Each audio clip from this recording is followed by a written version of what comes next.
Are you highly sensitive, someone who's neurodiverse, experienced trauma, and maybe even gone through suicidal thoughts? This episode is one that's going to help you find power to handle these life journeys. I meet with Emma Giordano, who is an amazing therapist out of New York City who specializes in a treatment called Dialectical Behavioral Therapy, DBT. This is one that is super powerful and that has so many practical things that you can actually go out and do today after you listen to this episode. Get your notebooks out, jot down the skills, get ready to practice them, and find your wellness and best life with us today. Enjoy. Emma, I'm excited you're here. I was saying to you before that we had a plan of talking a while ago, and the stars have finally aligned. So, Absolutely. I'm really excited to yeah. be here. So, could you introduce yourself to listeners, where you are and what you do? Absolutely. So, my name is Emma. I am a licensed mental health counselor in LMHC. I'm based in the New York City area, and I work at a practice called Empowering Mind Therapy, where we are focused on being a comprehensive dialectical behavioral therapy practice. So we offer individual therapy, DBT skills training groups, phone coaching, and a lot of our focus is on helping clients of various ages, various different struggles, try and in DBT we say like build a life worth living. So not only addressing the struggles that are preventing us from feeling that that's something that we have, while also identifying what it is that's aligned with our values that we want our life to look like so that we can actually build that and work through it. Right. Awesome. So, how does that show up for you specifically? Like, what drives you personally when it comes to the idea of like building the life you live? And like, is there something about your own life that like led you wanting to do that for others? Absolutely. So I struggled with my own mental health difficulties as a teen, and I'm somebody that was very lucky to have access to therapy in teenagehood, and the impact that my individual therapist had on me in helping me overcome those struggles is really what, like, very quickly, like a year into therapy, I was like, I want to be a therapist, and this is my purpose in life. Awesome. And also being, I was always kind of like the therapist friend. Like I was always somebody that my friends would come to when they were having their own struggles. And so I feel like that's really shaped my compassion for others and my desire to help others see that life can be so much better than you expect it to be. Because I know that, me looking back over a decade from when I first started that journey, like, my life is so much, more fulfilling than I thought it ever could be. Mhm. I appreciate like the openness about that too, because I think sometimes as healers and helpers, I mean, the idea of a wounded healer is talked about a lot, but we're also on contrast taught to like keep our problems our own so that we're not making therapy about us and not our clients. So it's like you can't not be in the room. Mhm, mhm, Like the stuff that you've exactly. gone through comes into the room too. Absolutely, and I find that, appropriate self-disclosure for many clients can be very successful in that person, like, may have never encountered somebody that has struggled with anxiety or depression or the difficulties that come with living with neurodivergence, and having the person that you feel you can be most intimate with knowing that they struggle with the same things or have overcome those difficulties, I think can make a huge impact for a lot of clients. Not all, certainly, because everyone is different. But I know Right. in my work that my clients have benefited from hearing that, like, I've been in therapy and I've struggled with similar things to help, get that sense of, I'm not alone in this and that maybe I do have hope. Yeah. You had mentioned neurodivergence, and I think, we've talked on this podcast a lot about high sensitivity being a form of neurodiversity because of the more active limbic brain and just kind of like the ways that we absorb others' emotions, the world around us. Is that something that you personally identify as being a highly sensitive person? Have you ever looked into it? Yeah, yeah. I think that I've grown up with a heightened sensitivity, and I think that I struggle with more emotional vulnerability in that sense of, especially in teenagehood, being very sensitive to the impact of socialization and being impacted by peers. I think that that has been a really huge thing for me, and it comes with added struggles on top of already existing stressors and struggles to have that involuntary dysregulation that comes with not only am I facing this thing that's really difficult, I'm also my response to it is also making it so hard to cope or to work through solutions. Mhm. That's an interesting way to put it, involuntary dysregulation. What do you mean by that? That's a really unique way of saying that.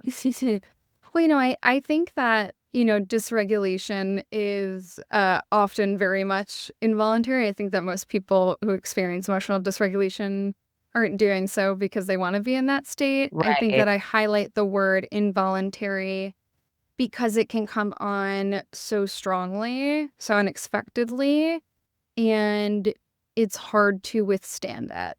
And that it takes a lot of practice, personal insight and awareness, and being able to know the skills of how to regulate yourself that come with being able to manage it. So I think that that's why I highlight the word involuntary there, because I think that it really does feel like a loss of control for many people. Yeah. It's making me think, DBT is something that I know you know a great deal about and you use it readily with your clients. Have you ever I wish I had my Awala. I think it's on the ground. I think it tipped over. I have my cup instead. Mine is so big that I have found that sometimes it's like this distracting second host that shows up when I've tried to drink it on camera. But I'm wondering, I don't know if I've seen, DBT was originally, as you know, created to deal with, high risk behaviors, self harm, trauma, things like that. And I would love for you to elaborate on it more. But I'm curious, I don't think I've seen much about the use of DBT skills for sensitive nervous systems and neurodiversity specifically. Mhm.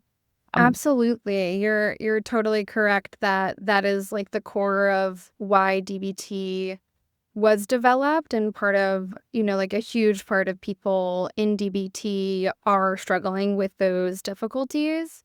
And it wasn't developed like as a specific modality for neurodivergent or highly sensitive individuals. And I find that as there is more awareness growing of how high sensitivity, ADHD, autism, other conditions are being, like pushed into the mainstream and not just seeing it from the same forms of treatment and management that we've always seen. There is like a growing efforts to apply DBT skills and adapt them specifically for neurodivergent individuals. For example, at my practice, we have what we call like the ND track, which is not only teaching DBT skills and incorporating our other modalities, but also like we have a neurodivergent friendly DBT skills group, and we, there's a really great workbook that I love that's called the Neurodivergent Friendly DBT Skills Book. okay. And I've I like seen that it other says like what it is. yeah, and I like the I've seen like more like podcasts and discussions about it because with any sort of treatment it's not going to apply for every single, Of course. population. And what I think is really cool about DBT is that there are core parts of it and skills that I think can be very widespread and can be very successful for, people who are highly sensitive or neurodivergent. Mm. So we've gone all in here about DBT without actually defining DBT. So this might be a good moment to at least for those who don't know what it is or who are feverishly trying to Google it on the side while they're listening to us. What does it stand for? And I mean, how would you, in a Cliff Notes version, say what it is? Yeah, absolutely. So DBT stands for Dialectical Behavioral Therapy. And we take the word dialectical here to mean two things can be true at once. where, a lot of people, like with BPD or suicidality, the way that the treatment was created for, struggle with a lot of black and white and extremist thinking. And that creates a lot of distress when you see the world and your experiences only one way or the other. So the idea of dialectics is that we can feel two things at once, and oftentimes we are feeling those two things at once or experiencing those two things at once, and we're rejecting that synthesis of them, and that by acknowledging that and by working with that, it helps lessen the distress. And the behavioral part of DBT, like the one-liner that I give to explain DBT is that it's about accepting the things that we cannot change and changing the things that we can. So it's about getting comfortable with accepting what is out of your control and learning how to manage that and move through life when there are things that are so painful and out of our control. And also by practicing that acceptance, it helps us redirect our focus onto the things that we can control that lead to being satisfied in life despite pain. Mm. When you just said that, I suddenly had this like thread loop in my mind where I'm thinking, okay, so that is definitely an AA term, what you just said, your one liner. But then if we look at the origins of 12 steps in AA and we look at the origins of some of DBT, a lot of it is actually stemmed from some radical acceptance principles that stem from Buddhism. So we've got like this just kind of interweaving. That's why, in a beautiful way, nothing is completely original. It's Mhm. all being based off of principles that are borrowed and meshed and married together. So I can see when you're talking about it that you light up. Like when you're talking about DBT, I can see the excitement. I can feel the excitement. I'm wondering, what if we were to take that level of like, that's what excites me as a therapist when there's something I'm really um, passionate about. It's usually what I feel more confident in offering. And I notice that my level of excitement affects my client. Like they have more faith in it being able to help them because they feel that energy. So I'm curious, we had brought up the neurodiversity friendly DBT. I am super curious about how that's different because I feel like that for even for folks who don't need full-blown DBT because maybe you aren't borderline or you're not suicidal or you're not actively engaging in dangerous activities or any myriad of personality issues or relationship issues that might land you in a DBT group, the skills are so universal. I remember learning them when I worked at the methadone clinic downtown Raleigh and thinking, well, I need these. I can use these myself. So, yeah, so I'd love to know a little bit about your excitement, like where that comes from. Maybe it's from your experience, and then also what that neurodiversity specific DBT is all about. Absolutely. I think you're totally right that I agree. Like DBT is something that I feel very, very comfortable in. And I also agree that it is so universal and can be applied to so many people regardless. And one thing I love about DBT skills is that a lot of them can be like so straightforward. Like one of our DBT skills is called opposite action, and it helps us resist acting on emotional urges that are not effective towards our goals. And so if I were to just say the skill, it's like, well, it's doing the opposite action. It's identifying the thing that you want to Right. do and doing something that is the opposite to change those emotions. Opposite action is actually like 7 steps that help us get there because right off the bat, well, yeah, if I could do the opposite, like I would. So Yeah, I it wouldn't be in expands your on that. room or wherever. Right, right. So it expands on that, but I think that a lot of the skills are easily understandable, and it's about being able to practice those concepts. And I very much I've been working in DBT for 5 years, and I've seen it be so life changing for people. I've seen people achieve the things that they never thought that they could or never realized that they wanted. People who are, living with suicidality and now have like such a joy and drive for life. So I witness how incredible and impactful it can be. And I think that that's why a big part of why I was so passionate about it is like I see that this works for a lot of people. and can make such a huge difference. Mhm. And especially for some of the, I guess you'd say, suicidality as an experience, but also diagnoses that are sometimes some of the most difficult to treat. And Mhm. so having people sometimes come in feeling like at the end of their rope, like there's nothing else that they can do. I feel like we should also give credit to the creator of DBT because we have not mentioned her name. Do you want to mention? I always am unsure if I'm saying her last name correctly. So Marsha Lineman or Lineman? I say Marshall Lineman? Linen. I feel Linen? like whenever somebody approaches me with the like, Marsha, asking me don't about it, kill I'm us, like, "I please. Sorry think for it's missaying linen." No, it. Marshall Linen, if you're watching, I apologize if I'm incorrectly pronouncing it. Yeah, but I know that, and you're totally right, like, about what you said before, that Marsha Linehan, very much is vocal about how she's taken, a lot of the core themes of Buddhism and applied them into DBT because mindfulness is such a huge component and, like, the underlying foundation of all work that goes into, DBT. Um, and I think that even people who don't practice DBT practice a lot of those concepts, or maybe like pull from them because it's not just the skills that can be so helpful when you learn the skills that work for you that you can implement, but it's also about what informs those skills, like what beliefs and assumptions do we have about ourselves in the world that make those skills possible to be effective. When I think about using a DBT skill for neurodiversity informed therapy specifically, I'm thinking of, and I'm going to throw it out there and see if I'm off base or if this lines up with what you guys are doing. Um, I love Dear Man. That's like my favorite.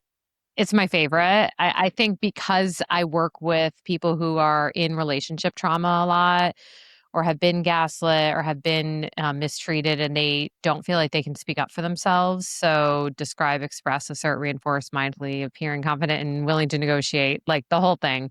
Obviously, I've talked about this one a lot. I love it. I could see if it was neurodiversity informed that maybe, for example, the reason behind why I would use Dear Man with someone who was not in the neurodiversity umbrella, it would be maybe because of past trauma or complex trauma issues in general or insecurity, people pleasing. My mind is exploding right now because I'm thinking of how all of that could apply to neurodiversity as well. But when I think about neurodiversity, I could see where having an effective way to express what you need to someone could maybe help someone who has ADHD who's struggling with rejection sensitive dysphoria, or help someone with high sensitivity who has complete compassion fatigue. And they really struggle with setting boundaries because they're afraid of hurting other people because they know how much they feel for these people so deeply and or their nervous system's overwhelmed. And then I also think of with autism, and we are still, I think we're in the baby stages of really understanding autism truly. But if we 100%. look at the different variety of issues that come up with communication in autism, I can think of a specific client I work with who he really struggles to have a conversation with his spouse where he feels like he's being heard if he feels like the rationale she has is completely ridiculous because he thinks, and he's really quite pleasant, you guys. He's a very nice guy, but he really struggles when it doesn't follow the order that his brain sees things should be. And so I could see how something like DBT for him would be a way to like know I have effectively expressed myself. So I'm just like I'm ping-ponging, like kind of speculating how that would look. I'm Mhm. curious if I'm off base. I'm curious what that looks like in a group. I've never seen The Notebook. Now I want to check it out. It's really fabulous, and, when you had first asked about, like, more about applying DBT skills for neurodivergent populations, the first thing that comes to mind for me is interpersonal communication Okay. because, the way that neurodivergent individuals see communications and how they communicate are so different from neurotypical people and also very different from other neurodivergent people as well. And so, Dear Man, I also agree. Love Dear Man. I use it all the time in situations where, like, I need to express my feelings or assert a boundary, say no to a request. And it's interesting because I find in like online spaces of people who have shared that DBT wasn't helpful for them because, of course, like there's people in every Yeah, modality no, that's I have going to feel clients that I've worked way. with who really, really do not like DBT, and I Yeah. validate that as well. Absolutely, and one of the most common ones I see is actually a part of Dear Man in the appearing confident section because Yeah, it good point. expresses DBT's encourages making eye contact, You are so and that's a right. barrier for a lot Yeah, of good point. neurodivergent individuals where they communicate better because they can process information when they aren't making eye contact or, maybe that is something that's also associated with their trauma.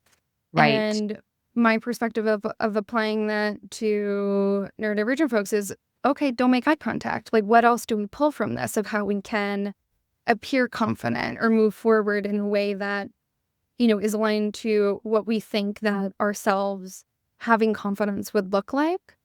Um, and I think that a big part of it as well is strengthening the other skills that go into it as well. So, like, for example, experiencing dysregulation when somebody is sharing something that's hurtful for you, or maybe they're not using effective communication skills.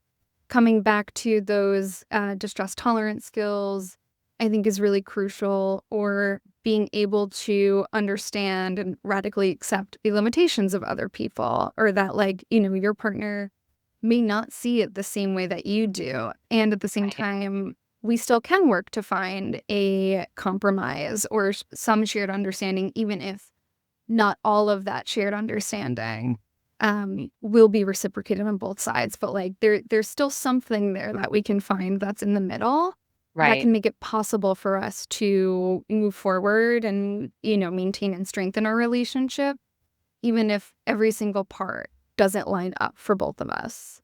Hmm.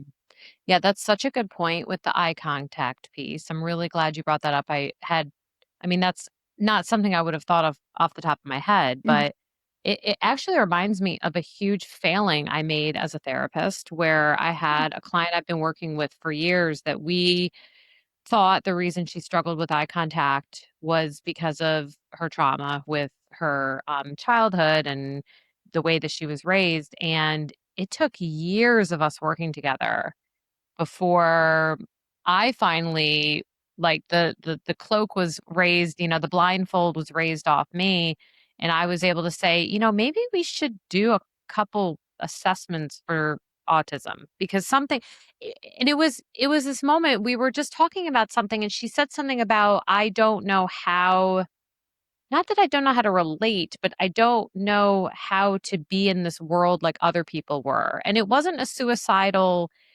energy or statement, and I very explicitly asked her if it was suicidality because she has experienced it, and it was just this light bulb moment, like, "Oh, we've never assessed for that," which was wild to me after knowing her, and lo and behold, she scored off the charts on pretty much all the assessments, and I've reframed my thinking, like, someone who specializes in neurodiversity was blind. And Mhm. so when I think of that, I think of how even as a trained clinician, we can miss this. What about someone listening who maybe is themselves, whether it be, I kind of call it like the trifecta, like whether it be autism, ADHD, high sensitivity, and I'm sure we'll, unfold more about the human brain as we learn. But I feel like it would take a lot of awareness to even be able to recognize the discomfort with the eye contact, then to gather that, then to speak your mind about it, and then to be so bold as to ask the trained clinician to reframe the skill for you. Do you know what I mean? Absolutely. It very much is the case. And I totally have shared that experience of working with clients where it isn't until years of working together that we're like, hey, actually, maybe this lens really better explains what it is that you have been living with. And that by taking that approach of like exploring it further, doing assessments, or, modeling your treatment forward as coming from that place of neurodivergence, can be easily missed by the professionals, by the specialists. And I think you're right that it does take a lot of awareness for the individual to recognize that. And that's a big part of why mindfulness is like a core part of DBT. Mm, And, good point. many different DBT programs can they start at different places in the curriculum of the four main modules of mindfulness, distress tolerance, emotional regulation, interpersonal effectiveness. And that order is the approach that my practice and I take, because to be able to be aware of those things, it takes mindfulness to understand what it is that you are experiencing, right? We have to be mindful that we are Right. not making eye contact, to know that, oh, me not making eye contact is safer for me and helps me, Yeah. express my emotions, or, fully listen for what other people are saying, or to notice when I'm, becoming overwhelmed, or my trauma is being activated, and that is a cue for me to be able to change that, and to, Right. interrupt that and take a step back if I need to, or to express to that person that in the moment that is what I am feeling. And it comes with a lot of time, like most people, whether or not that I work with, at least, whether or not they are aware of their neurodivergence, or that's something that we explore in our work together, is that, like, that's something to build, and building that is what makes those skills effective. Right. So I'm curious when you think about the confidence piece. So if someone who's listening is neurodiverse and they're listening thinking, okay, great, DBT might help me in my life in general, have the life I want to live. I mean, I can think of ways that someone could appear confident. I'm curious what your thoughts are. Like, what do those folks do when they're like, okay, well, eye contact is not going to be it for me. So what would Mhm, be other mhm. things, other embodied Yeah. ways? Absolutely. I think that one is very much trying, and again, like, not every single one of these is going to be what that confidence looks like for each person, but if eye contact isn't the case, maybe it's body language, maybe it's like trying to sit up straighter, or like not, notice if you're like reaching into yourself and trying to correct that. A lot of times I encourage people that if they're going to use a skill like Dear Man, to, like, actively, like, prepare and write it out before, and, like, have those Yes, notes I with love that. you, to share Hmm. that with somebody, because it removes the fear of, like, I'm thinking on the fly and I can't remember exactly what I was going to Yes. say, and that reduces confidence. Or, like, another one is, like, in the same vein of, you know, changing the eye contact. Maybe it's trying to speak with a strong voice of, like, an even tone. Maybe that's taking breaths in between each, sentence, and trying to, keeping water on you, as I always do, to feel Hmm. grounded. So I think that those are a few examples, and there's probably so many more. I know you said that, like, you can think of some as well. So I'm curious, like, what comes to mind for you of how that Well, appearing confident can adapt. when you were talking about that, it just made me think of who specifically that would be so helpful for. Like, for example, the writing. Um, it is proven. This is one of the reasons why highly sensitive people take so long to make a decision. Not always, but we tend to mull over our decisions. And sometimes we go with our gut instinct, especially if we have practiced at it. But if we haven't practiced at it, or there's someone in your life who has made you feel like you're not empowered or confident, you might spend more time. So, what HSPs tend to do a lot of is rehearsing scenarios. And the rehearsing for some people can sound like anxiety, but it's not necessarily always anxiety. It's actually a coping skill of going through the scenario. And I've even spoken to people who feel overwhelmed by, like, starting a new college, for instance. Going there and walking through the halls, finding your places ahead of time, figuring out where you're going to get food. Like, all of these things help reduce the sensory load. that someone with a sensitive nervous system is going to have to take in on their first day.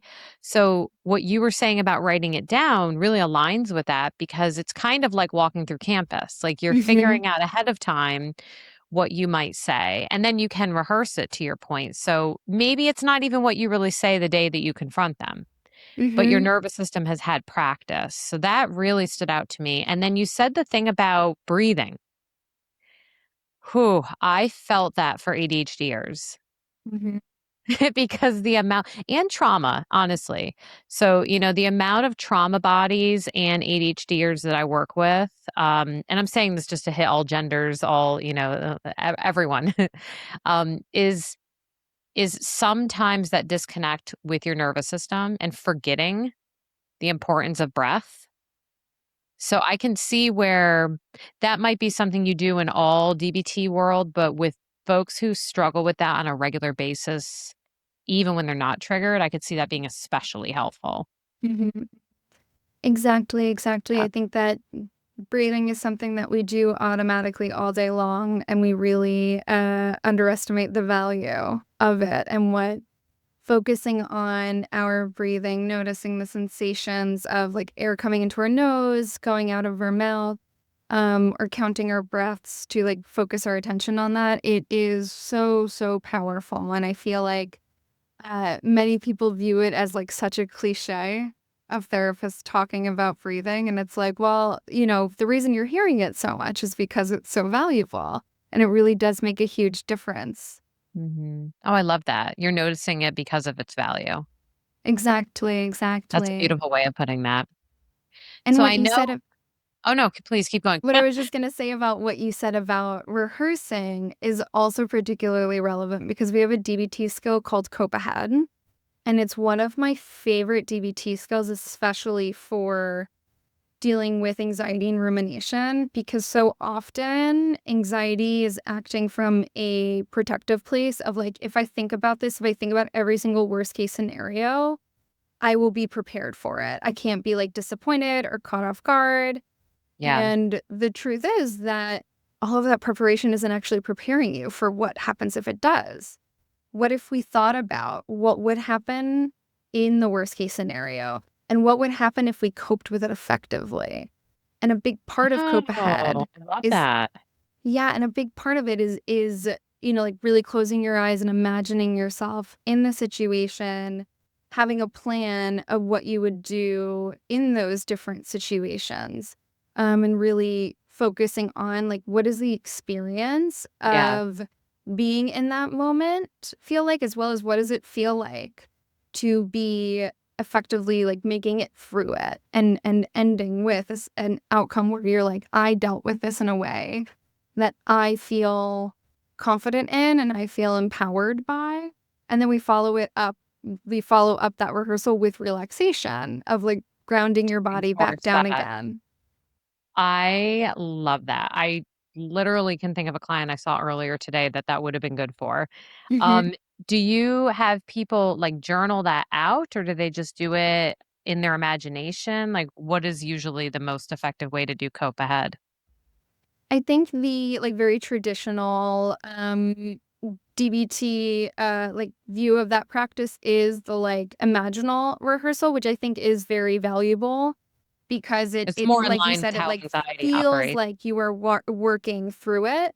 Yeah, But again, I'm all about adapting skills where clients feel they need it. So if that's right. difficult for some clients, let's write through it. Let's role play. Yeah. Let's rehearse it at the mirror. Do you ever remember did you ever watch the show This Is Us? I have heard very, very good things about This Is Us, but I've Uh-huh. never watched it. Oh, It's been one that I'm like, oh, when I like go through my like list right. of shows to watch, it's been on there for a long time. But I'm so Yeah. curious, like, what resonates with our current conversation with that. Well, so first of all, it's really good. And I was sad it ended, but it made sense. Mhm. They really it would have ruined the show if they kept going.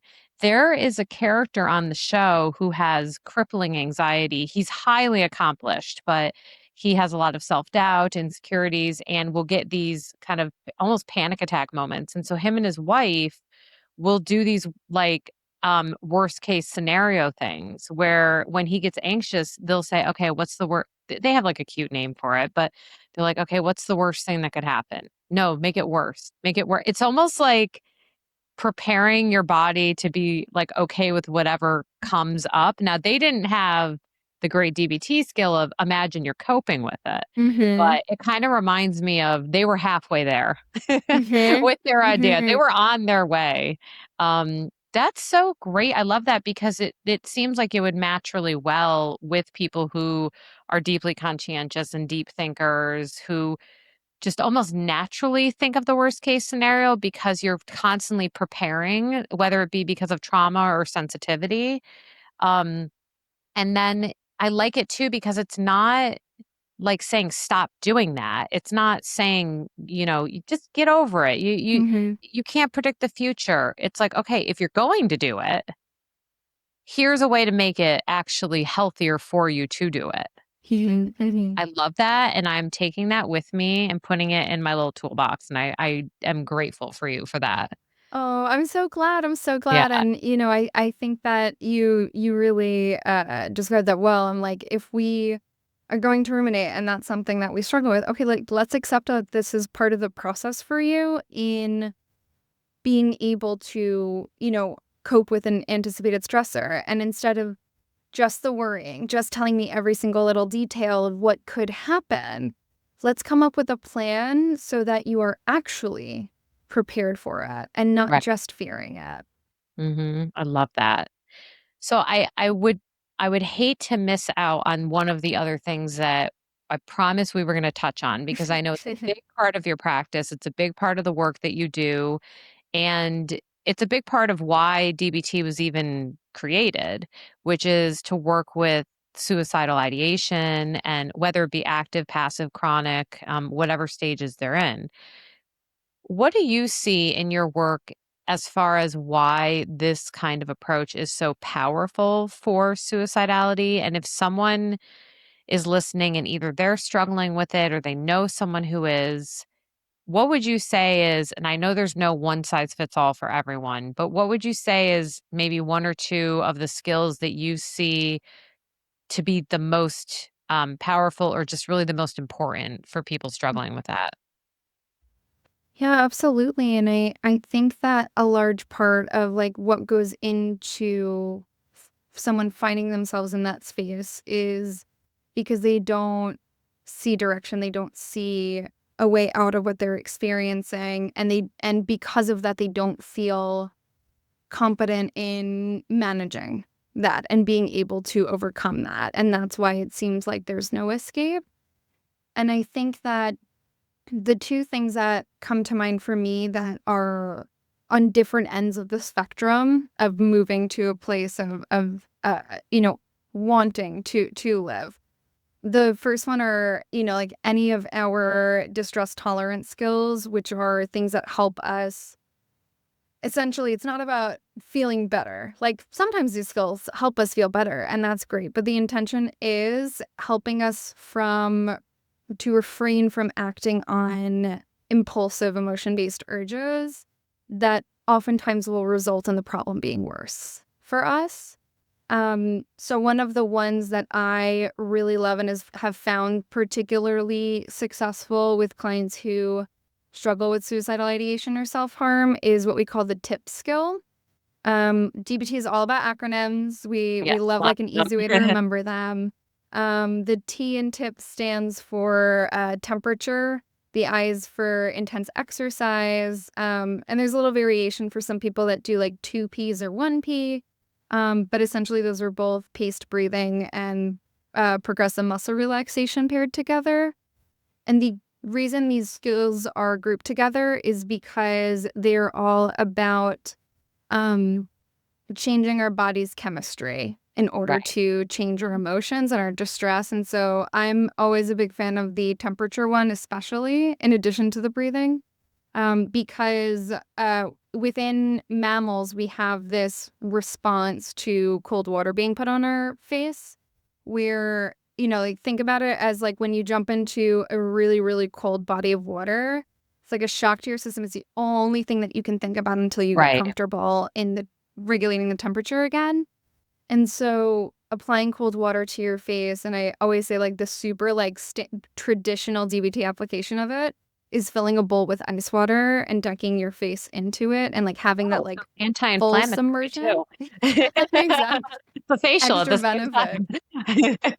time. And that helps activate the parasympathetic nervous system that helps remove that fight or flight response.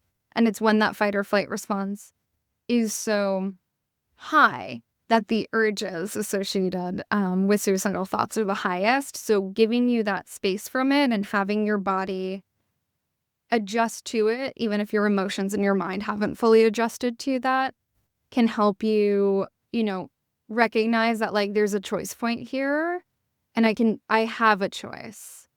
So that's one that comes to mind for me on like how do we like tolerate distress in the moment? I think the tip skill is a really wonderful one. And the other one that comes to mind is in when we talk about like regulating our emotions, part of it is using skills in the moment, like checking the facts or opposite action. The other part of emotional regulation is all about reducing our overall emotional vulnerability. So, like, how can we implement things not in the moment of distress that make it Right. so that when painful and intense emotions come on, they impact us less and we're more resilient against them. And we talk about accumulating positive emotions and like intentionally giving yourself like the opportunity to experience more positive emotions. Because if we experience more positive emotions, we can't experience as many painful. Like we only have a capacity for so many emotions in one day. And so part of accumulating positive emotions is we divide into short-term and long-term. Short-term being scheduling and planning pleasant events, as we call them, in your day and your week. So like small moments, doesn't matter how small it is or what it is, something that can incite some sense of pleasure or joy or excitement. And that's adapted to every single person so that, we aren't just isolating and always alone and only focused on the hardship that we're under. It's that we are connecting with others. We are doing things that we are interested in. We're learning new things that make us feel competent and capable. And the long-term part of it is really acknowledging what our values are and being able to list out our core values. And then being able to connect those to like, is our life in accordance with our values? And I find that a lot of people that are not feeling satisfied in life, their life circumstances and what they are doing in their lives are not in accordance with their Yeah, values. And so right. by knowing what is the missing piece, we are able to recognize, okay, now we can make a plan of like, how do we do that more? How do we make it so the life that we are living is in accordance with what is directing us in life and what makes us feel satisfied in life? And that ends up being a really important protective factor when it comes to like building that life worth living, like that comes back to having a Yeah. life that aligns with the values that are important to us. hmm I'm very excited because when you mentioned the skills, I'm like, okay, I'm on the right track because in my Surviving Suicidal Ideation book that I co-authored with Gina Cavalier, we go over tip. So we do have that. And then actually in my first book, I think it was my first book with Kendall Ann Combs on getting out of an abusive relationship, What I Wish I Knew, we did the adult pleasant activities. So I'm like, yay, I'm on the right track. But it's interesting when you talked about tip, a couple things came to my mind when I think about the neurodiversity piece of this as well. First and foremost, I'm so happy that there's an option for using the power of like quote cold plunging that isn't necessarily all or nothing, and that it's not demanding that you put your entire body in a plunge because there is new research showing that this is not good for everyone. For example, I have hypothyroidism. They have shown it can be actually quite harmful for some people with hypothyroid symptoms because we have a harder time regulating our body temperature. And then they're also finding that depending where you are in your cycle as a woman, depending if you're follicular, luteal, if you're ovulating, it can have different positive and sometimes negative impacts on your hormones. Wow, I cannot wait to research this. Yep. That's So fascinating. I love that the option is just like all you need is the face. And if the face is not an option, like if you're at work and you're like, okay, I can't dunk my face. I mean, maybe putting your entire like forearms under like super cold water or whatever it is, or like on your neck or something. Like I can see that still being like a powerful principle that you can adapt. You But what I super loved about what you were saying is that I'm going to be presenting for a summit, an ADHD summit. My section is on ADHD and suicidality because there is a lot of overlap. Not because people with ADHD have kind of quote more things to feel desperately hopeless about, but because of the dysregulation piece. Right? And so having a DBT skill that specifically helps with when you are feeling those peaks in dysregulation, which is such a risk for attempts and sometimes completion of suicide. I am just like, that's yes, snapping at that one. That's such a good thing to remind people. It's not just about thinking positively or remembering you're not a burden, which are also true. Yes. But get to the body, because the body is where all of those feelings are being experienced. Mhm, I mhm. love that. Yeah, and that's also a big part of adapting DBT to neurodivergent individuals is placing a real emphasis on the somatic regulation and strengthening those techniques because they are so heavily tied to the emotional dysregulation Right. that often causes, much hardship, whether that's getting in the way of communication or, increasing like the impact of stressors for sure. Yeah. So I'm curious, we touched on quite a few things in relation today about how people listening who either are neurodiverse themselves or maybe you're working with someone who's neurodiverse, how DBT can be super powerful, how some of those skills can be so helpful just for wellness, honestly, not just for the big, kind of scary things that we can experience. Is there anything that you feel like we didn't share, we didn't touch on that you just really want people to walk away with knowing about whether it be how this can help them personally, depending on their situation, or how this can help them or someone they care about if they're maybe, for example, experiencing suicidal thoughts or just feeling like nothing works, nothing's going to help? Mhm. Mhm, mhm. That's a really good question. One very brief thing that comes to mind when you were talking about like how people can use them is if you're seeking out DBT therapy because you're interested in it and you are neurodiverse, ensure that your provider is neurodivergence informed and practicing Yes. DBT Yes. because I think that that's a key part of having I mean, that's true for trauma, for neurodivergent, any modality is you wanna explore and make sure that you feel your provider understands exactly, and is informed about what needs to be specific to your treatment. So that was just, like, one quick thing, and I think that's something that, comes to mind for me about, like, what is important that I hope people would take away from this if what we're talking about resonates with them is that it's to try, even if it doesn't work. Like I tell my clients all the time, like, try it once. If you come back Just and say see. that it didn't work, okay. Will I see any ways that we can troubleshoot? Are we interested in trying this again? And if you're not, Right. okay. But that There's doesn't mean other that's the skills. only thing. And it also doesn't mean that like it not working once doesn't mean that it won't work in the future. And so I know that I take that perspective a lot with, my work as, like, I view so much of creating, change as an experiment. Like, let's change one variable and see what the outcome is and adjust based on that outcome. And so I think that just, like, having the willingness to try no matter how small the thing is, that feels like the first step that you can accomplish to give it a try and see what it does for you. Because even if it isn't something that actually works or builds that satisfaction, you might also learn what will, if we're coming from a place of not having an idea of what could be helpful. Trying different things can help you figure out what's missing in the things that didn't work to find the things that do.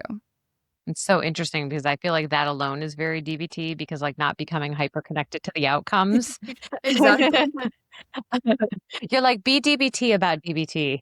Um, but I mean, Can't I can escape with it. see I actually really appreciate what you just said because in a session yesterday where I've been talking with a client who is neurodiverse, I've known for a long time, who has a very hard time regulating, distress, she was actually kind of trash talking DBT. I'm just going to throw this out there. She was talking about a group she had to do as a teenager that was really frustrating to her and just didn't work. And I didn't understand all the skills. And all of a sudden, I'm thinking, I've known her for a very long time. I work with my trauma clients for an extended period of time. I want to ask her next time I see her, when you had the DBT group, when you were in that skills group, do you feel like they were adjusting it for your neurodiversity? Because she is ADHD.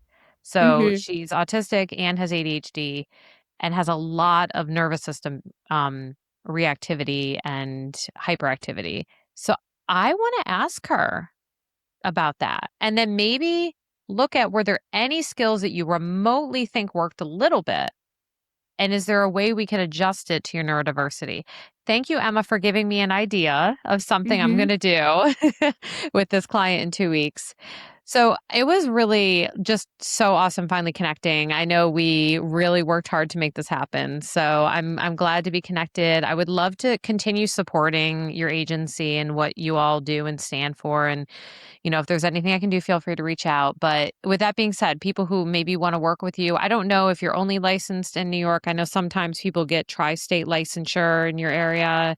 I don't know Mhm. who you can work with. If someone wanted to find you to either maybe work with you or just learn from you, where should they go and who can work with you? I think would be a good question. No, that's a great question. I really appreciate all of your kind words, and I'm also really, really glad that we were able to meet. I've taken a lot out of, like what you've shared with me today as well. Good. So personally, I am only licensed in New York State, and because we are a practice based in New York State. Many of our clinicians are specifically licensed in New York, but there's a couple of clinicians that have a couple of licensures in a few other like surrounding states. But if there are people that are interested, you can go to empoweryourmindtherapy.com. We have a lot of information about not only bios on like all of our providers, but also just like general information about DBT, about the neurodivergent specific and eating disorder specific services that we provide, because we also do executive functioning coaching, Awesome. which is separate from DBT, separate I'll have from to come individual therapy. back. Right, right. Yeah, and I really appreciate you taking the time to speak with me today, and I really appreciate all that Course. you're doing with your podcast as well. Oh, thank you. And you're so good at what you're doing. You're doing my job right now, thanking me. But truly, Emma, it was so nice having you here. I know that people are going to take a lot from this conversation because no matter if you are neurodiverse or you're struggling with suicidal thoughts or you just want to feel better, I mean, there are so many things that you shared today that they could do today, which would be great. Mhm. So I hope everyone enjoyed the conversation and be well, everyone.